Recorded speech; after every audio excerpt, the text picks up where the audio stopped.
Boa tarde, meus irmãos. Que a graça do Pai seja abundante na vida de cada um. Agradeço a atenção de todos. Quero convidá-los ao estudo da Palavra de Deus. E hoje eu queria fazer uma reflexão com os irmãos. Qual foi o problema de Caim? Meus irmãos, eu queria pensar sobre isso, tanto para a gente entender o texto bíblico, quanto também para a gente considerar lições, aplicações para a nossa vida. Por favor, abra a sua Bíblia. Capítulo 4 de Gênesis diz assim: Coabitou o homem com Eva, sua mulher. Esta concebeu e deu à luz a Caim. Então disse: Adquiri um varão com o auxílio do Senhor. Depois deu à luz a Abel, seu irmão. Abel foi pastor de ovelhas, Caim, lavrador. Aconteceu que no fim de uns tempos trouxe Caim do fruto da terra uma oferta ao Senhor. Abel, por sua vez, trouxe das primícias do seu rebanho, e da gordura deste agradou-se o Senhor, de Abel e de sua oferta. Ao passo que de Caim e de sua oferta, não se agradou o Senhor. Irou-se, pois, sobremaneira Caim, descaiu-lhe o semblante. Então lhe disse o Senhor: Por que andas irado? E por que descaiu o teu semblante? Se procederes bem, não é certo que serás aceito? Se, todavia, procederes mal, eis que o pecado jaz à porta. O seu desejo será contra ti, mas a ti cumpre dominá-lo. Meus irmãos, eis aqui a apresentação inicial. Depois vai ter aquela fatalidade de Caim matar o seu irmão e Deus colocar uma marca nele para que ele não fosse morto. Qual foi o problema de Caim? Eu, quando lia a palavra de Deus, na minha infância e na minha adolescência, eu olhava essa história e a gente, como nunca vai colocar a culpa em Deus, a gente ficava tentando imaginar que é porque Caim era mau e Abel era bom. A gente ficava imaginando alguma coisa nesse sentido. Então, no primeiro momento, por que será que Deus não aceitou a oferta de Caim? No primeiro momento, por que será que Caim não se quebrantou quando Deus veio ao encontro dele? Vamos entender o texto bíblico, tanto para a gente compreender a palavra, quanto para a gente poder tirar lições da palavra para a nossa vida. De início, Caim foi o primogênito de Adão e Eva. Qual foi o primeiro filho de Adão e Eva? Caim. Ser o primogênito gera uma posição de privilégio. Então a gente sabe que toda a história verotestamentária, o primogênito tinha uma posição de honra. Então, como é que funcionava? Numa cultura que foi se desenvolvendo num viés patriarcal, acontecia o seguinte: o primogênito, ele se tornava o chefe do clã. Então, tenho vários irmãos, 5, 6. Eu sou o primogênito. Então, os irmãos todos crescem, eu vou me tornar o chefe daquele clã familiar. Então, eu vou ser aquela pessoa que vai ter uma autoridade sobre todos os demais. Ser primogênito era vantagem. Na divisão da herança, o primogênito, ele recebia porção dobrada. Então, faz de conta que meu pai faleceu, deixou 10 filhos e ele deixou 100 mil reais. Eu teria a porção dobrada e o resto seria dividido entre eles. Ao invés de ser 10 mil para cada um, eu receberia 20 mil. E o resto seria dividido entre eles. Porção dobrada. Ser primogênito era vantagem. Caim começou já com essa vantagem de nascimento. Se você observar bem no versículo 1, diz que quando ele nasce, a própria mãe dá a ele um nome, associando isso com a bênção de Deus. Diz assim: seu nome será Caim, porque eu adquiri um filho com o auxílio do Senhor. Então, esse filho aqui é presente de Deus na minha vida. Então, ele foi criado assim, reconhecido como um presente de Deus. Comparando com Abel. Abel nasce, só dá nome, não fala nada sobre Abel. Então, Caim é dito, porque adquiriu um filho com o auxílio do Senhor. Sobre Abel, não é dito nada. E se você observar um terceiro aspecto, quem dos dois primeiro oferece um sacrifício a Deus? Caim. Então, se a gente for observar, parece que Caim tinha tudo para dar certo. Ele foi o primogênito, o nome dele foi revestido, o seu nascimento foi revestido de um significado espiritual, havia uma expectativa sobre ele, e ele foi o primeiro a oferecer sacrifício a Deus. Então, por que Caim não foi aceito? Por que que Caim ele se revolta tanto? Isso é muito importante, meus irmãos, para nós considerarmos lições para a nossa vida.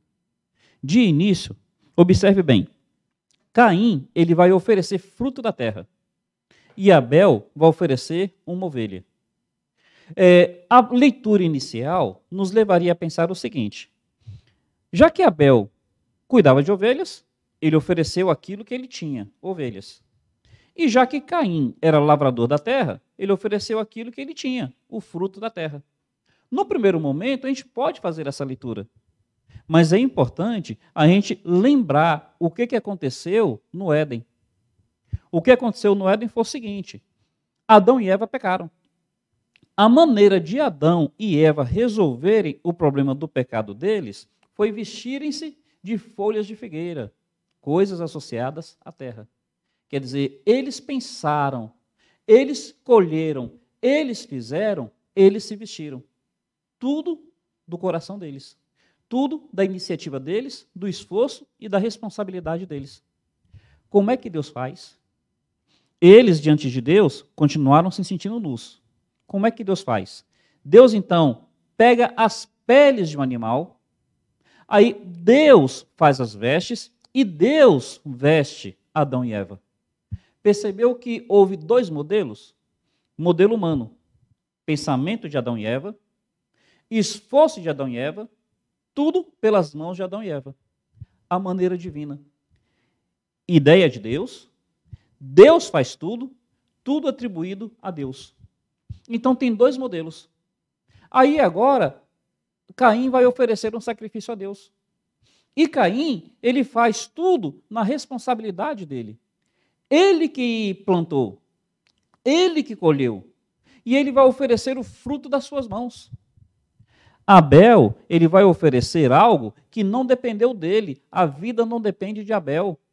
A vida daqueles cordeiros não dependeram de Abel. Abel só criava os cordeiros, mas a vida quem tinha dado era Deus. Então nós temos dois modelos, o modelo de Adão e o modelo de Deus.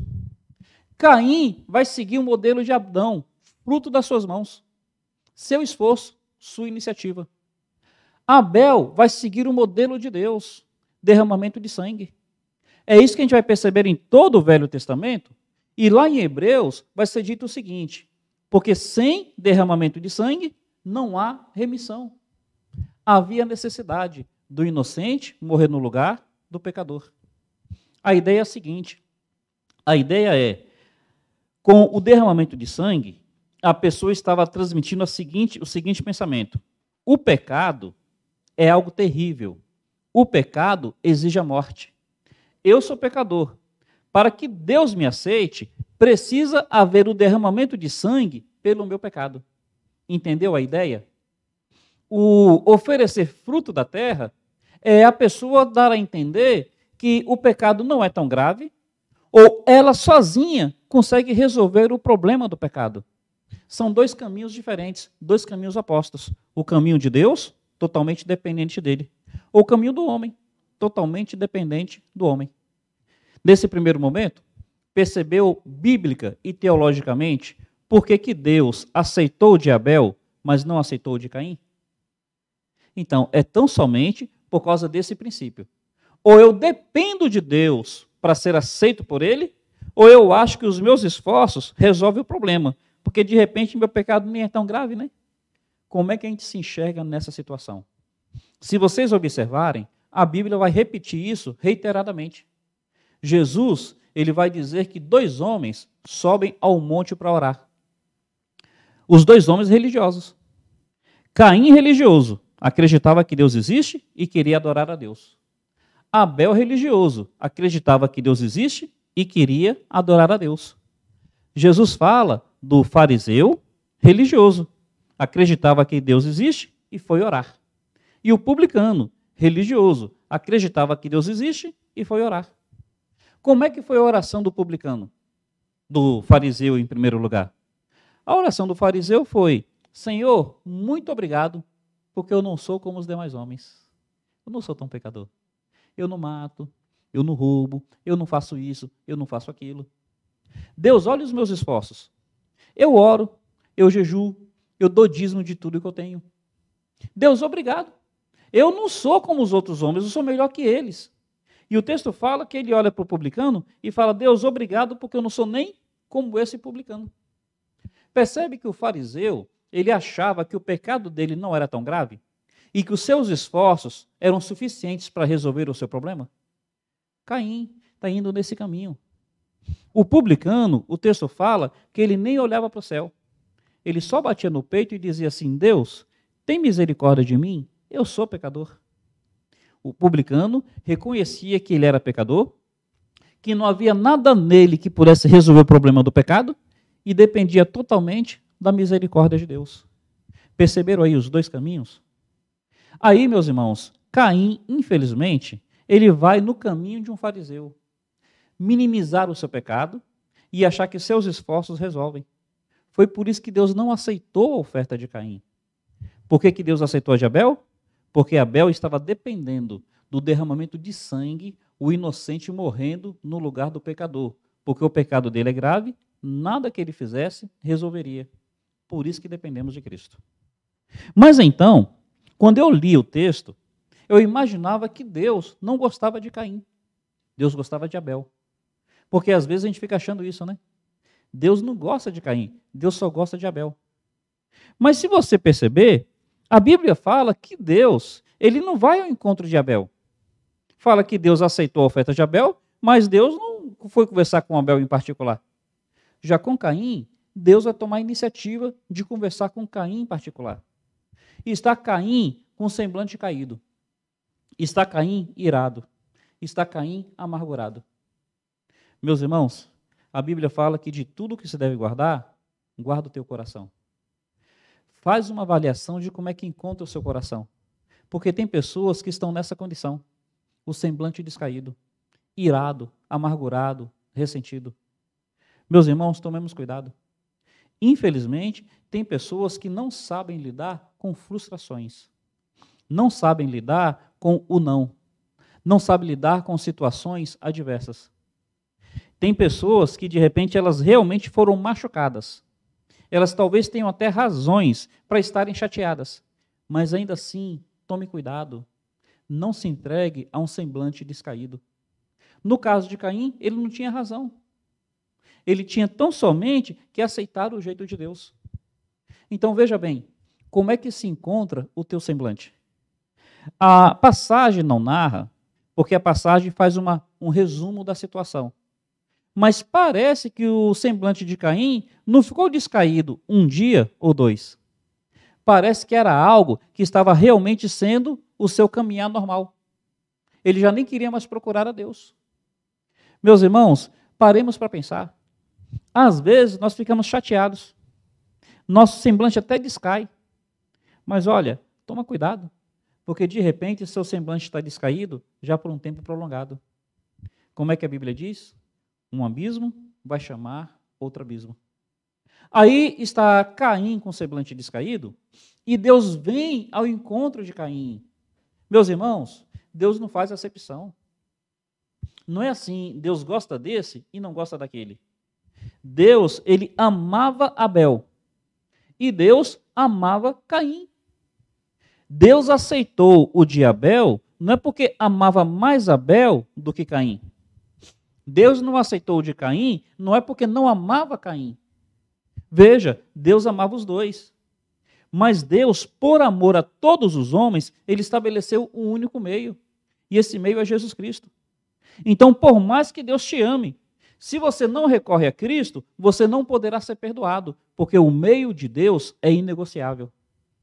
E então, Deus vai chegar até Caim e vai dizer o seguinte, verso 6. Lhe disse o Senhor, por que andas irado? Por que descaiu o teu semblante? Pensa bem nisso. A pergunta de Deus não é uma pergunta onde Deus quisesse a resposta. É a pergunta onde Deus quer levar Caim a refletir na resposta. Foi a mesma pergunta que Deus havia feito no Éden a Adão. Para Adão, Deus pergunta, Adão, onde estás? Então, para Adão, Deus pergunta, onde estás? Quer dizer, Deus sabia. Deus queria que Adão pensasse na resposta. Para Caim, Deus pergunta, Caim, por que descaiu o teu semblante? Deus sabe. Deus quer que Caim pare para pensar na resposta. Meus irmãos, o Senhor nos leva a refletir. O Senhor nos leva a considerar. O Senhor quer nos levar realmente a nos colocarmos diante dele e pararmos para pensar por que estamos fazendo certas coisas ou por que deixamos de fazer outras. Por que nosso coração se encontra do jeito que se encontra? Deus vem até nós não para dar bronca. Deus vem até nós para arrazoar conosco, para nos levar a considerar e abrirmos nosso coração diante dele. E aí Deus, ele vai ser bem diretivo, ele vai ser bem claro com Caim. Ele diz assim no verso 6, se procederes bem, não é certo que serás aceito. Deus está dizendo, olha Caim, eu estabeleci o meio. Lembra a história que seus pais contaram para vocês no Éden? O pai de vocês explicou que a maneira dele não resolveu o problema. Ele continuou se sentindo nu. E eu, para resolver o problema, fiz o derramamento de sangue. Eu tirei peles de animais. Olha, Caim, tem um jeito certo, que é o jeito que eu estabeleci. Se você fizer o jeito certo, você vai ser aceito. Ora, você precisa realmente abrir mão do seu orgulho. Você precisa realmente quebrantar seu coração. Você precisa realmente ceder. O que acontece? Você está achando que porque Abel é mais novo que você, então você não deve seguir um modelo que eu abençoei em Abel? Se você fizer igual a Abel, você será aceito. Meus irmãos, qual o problema de Caim? Para pensar nisso. Deus está dizendo, olha Caim, não é porque eu gosto mais de Abel do que de você. É porque tem um jeito certo e o jeito errado. E eu não aceito o jeito errado. Tem o meu jeito e o jeito do homem. Eu não vou aceitar o jeito do homem. Eu sou santo, o homem é pecador. O jeito do homem não resolve. Meus irmãos, só tem duas maneiras. A maneira da entrega total, da renúncia total, do compromisso total, ou o meu coração querendo determinar como é que as coisas serão. A minha vontade, o meu pensamento.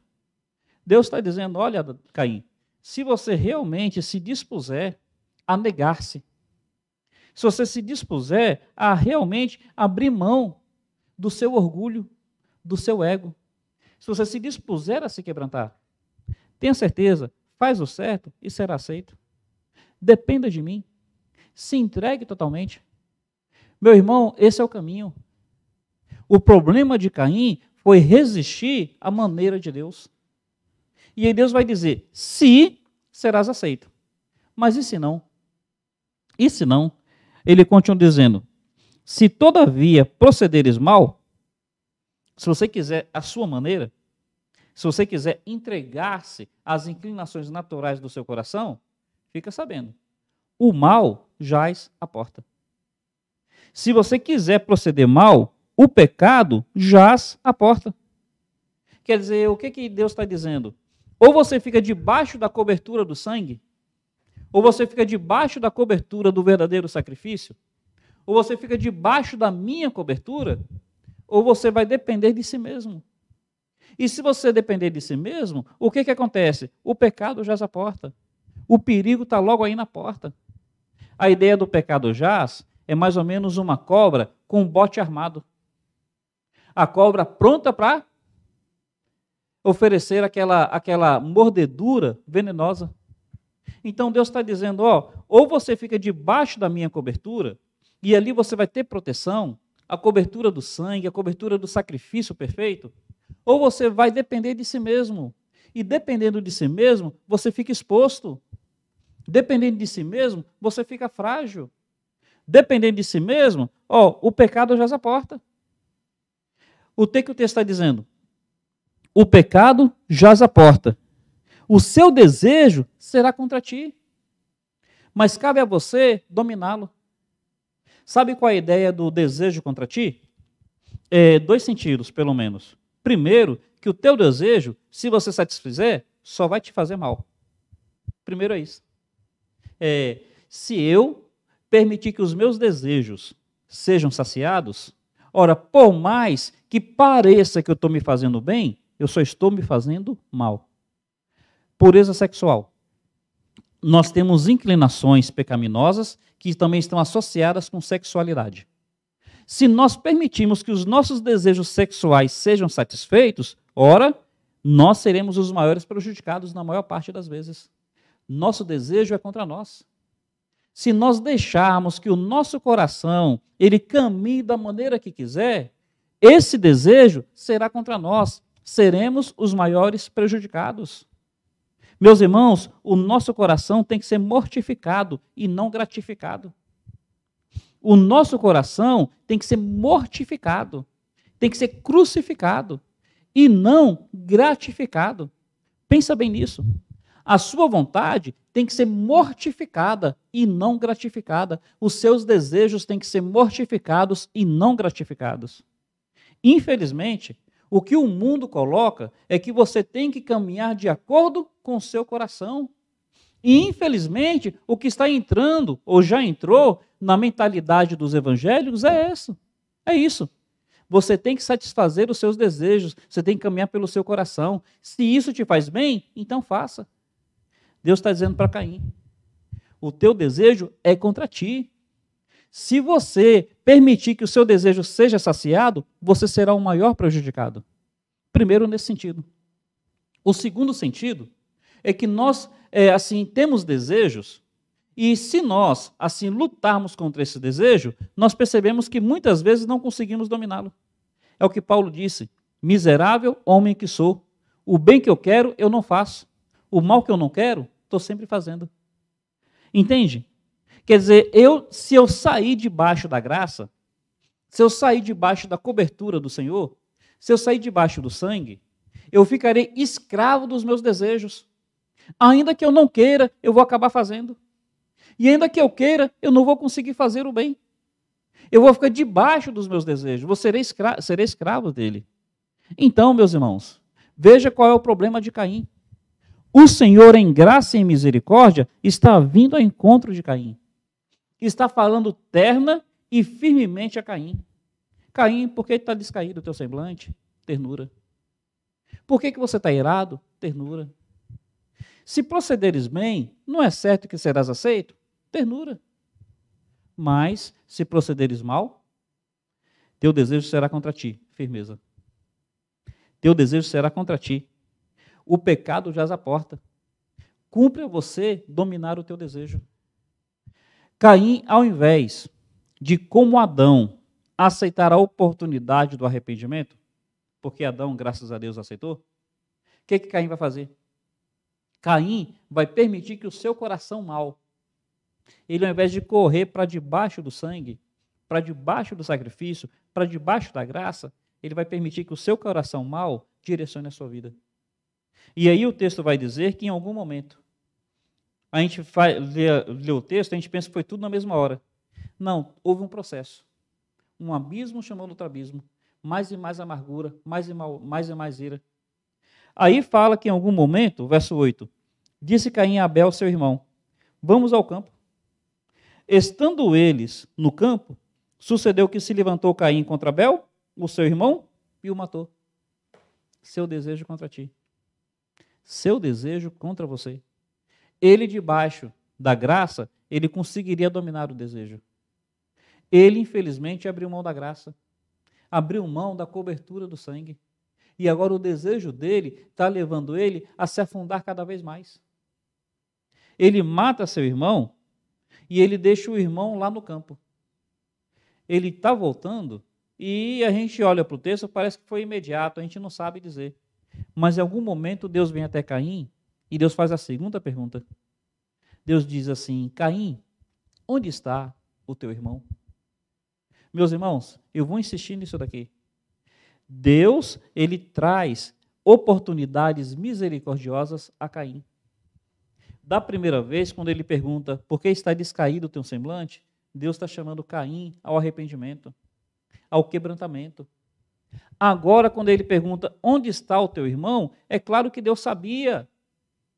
Deus está querendo dar a Caim a oportunidade de arrependimento, de confissão, de se quebrantar.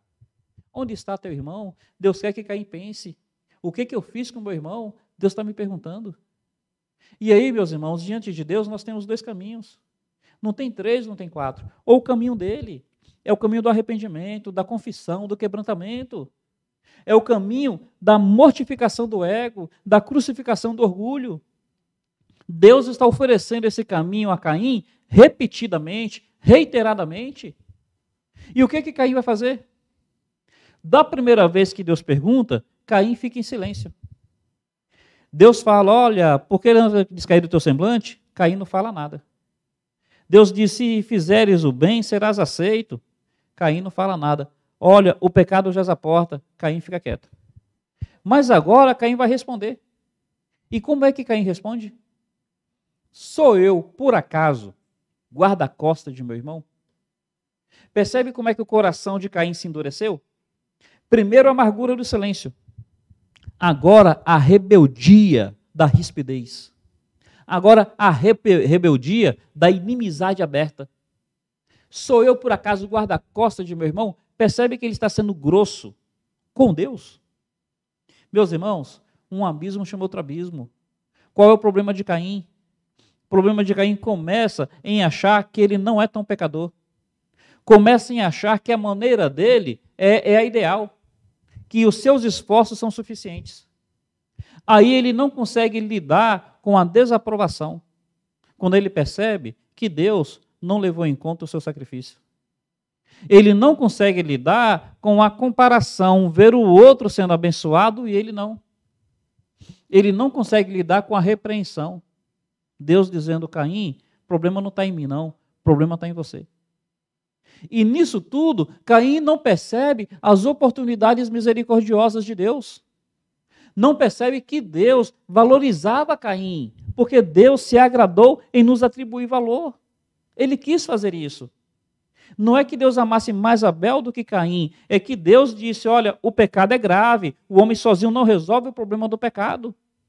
Precisa depender de mim. Graça, graça e graça. Nada do homem, tudo de Deus.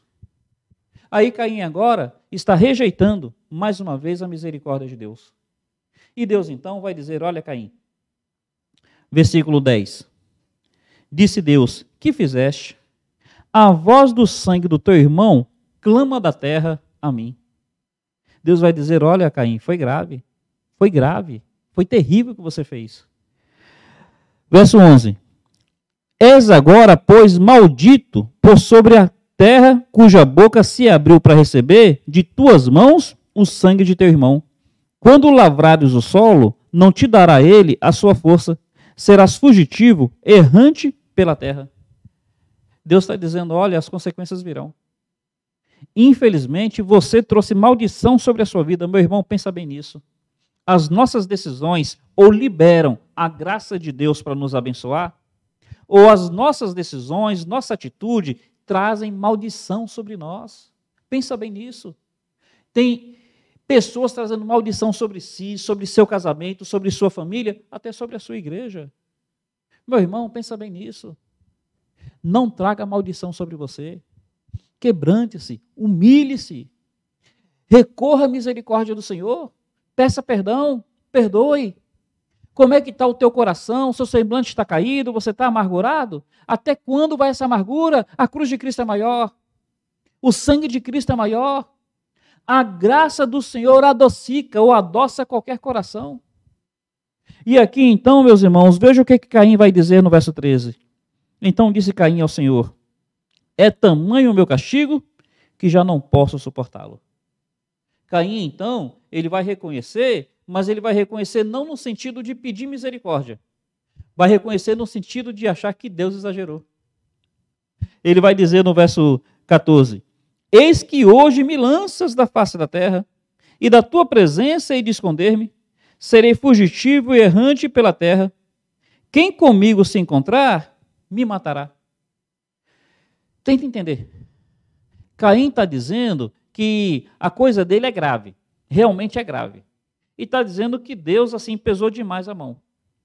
Caim deveria lembrar, com Adão não houve o sacrifício de sangue que foi maior que o seu pecado? Com Abel, o sacrifício de sangue não foi maior que seu pecado? Não era para Caim parar para pensar e dizer assim, Deus, eu quero depender da misericórdia. Meu irmão, não existe isso de ter um pecado que seja maior que o sacrifício de Cristo.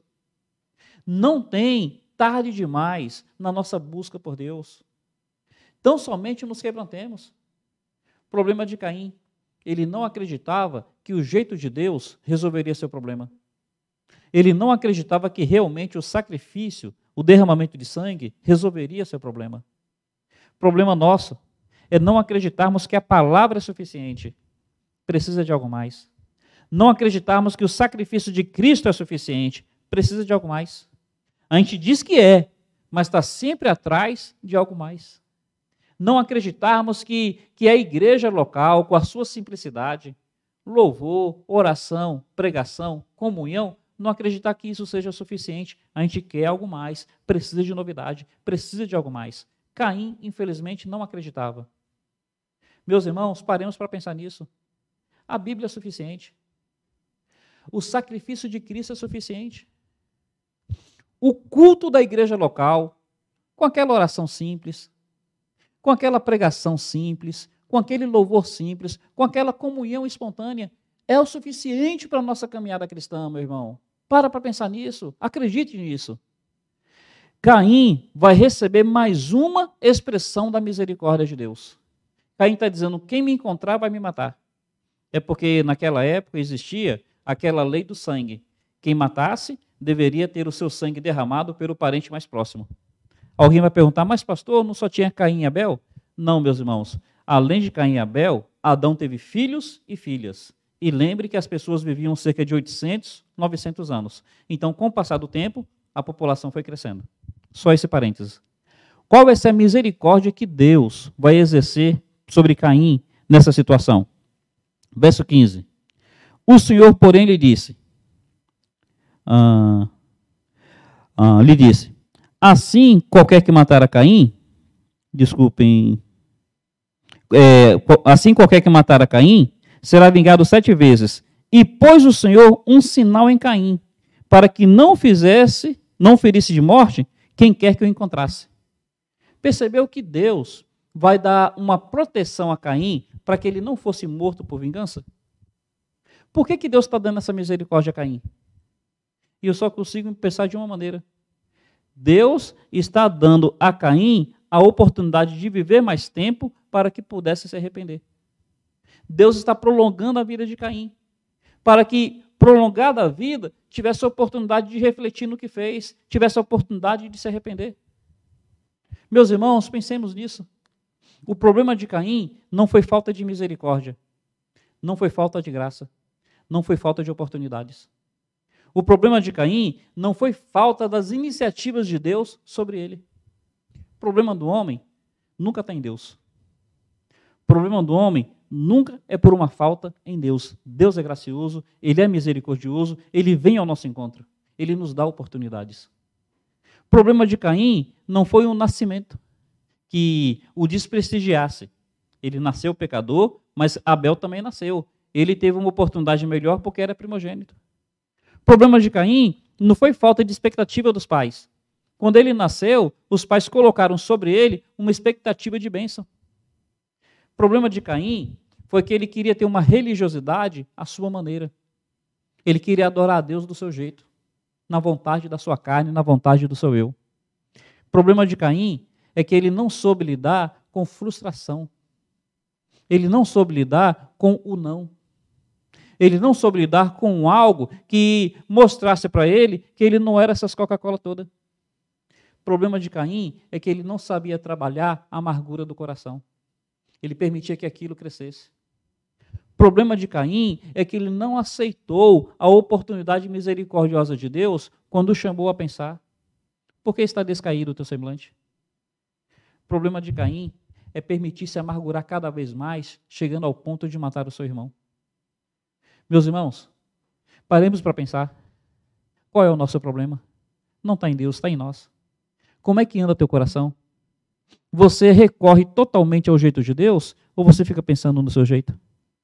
Você se entrega totalmente ao agir do Senhor ou você fica querendo direcionar esse agir conforme a sua maneira? Deus veio ao encontro de Caim várias vezes. Deus tem vindo ao seu encontro várias vezes. Deus chamou Caim à reflexão. Por que está caído o teu semblante? Deus nos manda refletir. Quantas vezes numa pregação, olha a palavra falando comigo? Quantas vezes numa aplicação, olha como é que foi direcionado para mim? Quantas vezes no louvor, num momento de oração particular? Quantas vezes nós ali com o nosso travesseiro e olha Deus falando com a gente? Olha Deus nos levando a refletir. Meu irmão, em nome de Cristo, não sigamos o mau exemplo de Caim. Nos quebrantemos diante do Senhor. Nos entreguemos ao seu agir, à sua graça e à sua misericórdia. Que a palavra de Deus esteja nos ajudando a sermos confrontados com ternura, mas com firmeza. E que nesse confronto nós nos quebrantemos e crucifiquemos o nosso eu. Lembre disso. Nosso coração tem que ser crucificado e não gratificado. Que a palavra de Deus nos abençoe ricamente. Um carinhoso abraço.